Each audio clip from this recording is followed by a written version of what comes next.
হযরত বেলাল যখন ইসলাম গ্রহণ করেছিলেন এবং সেই সময়কার নিষ্ঠুর কাফের নেতা উমাইয়া ইবনে খালাফ যখন এ খবর জানতে পারে,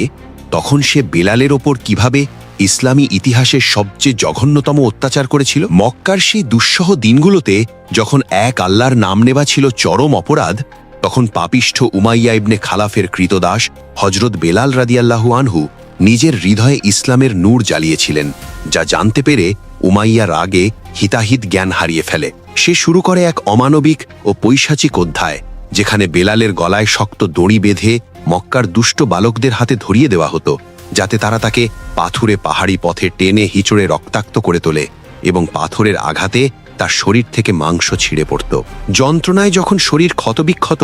তখন মধ্যাহ্নের সূর্য যখন ঠিক মাথার ওপর আগুনের বৃষ্টি ঝরাত, তখন তাকে নিয়ে যাওয়া হতো মরুভূমির ধু ধু বালুচরে। সেখানে তার পোশাক খুলে আগুনের মতো তপ্ত বালুর ওপর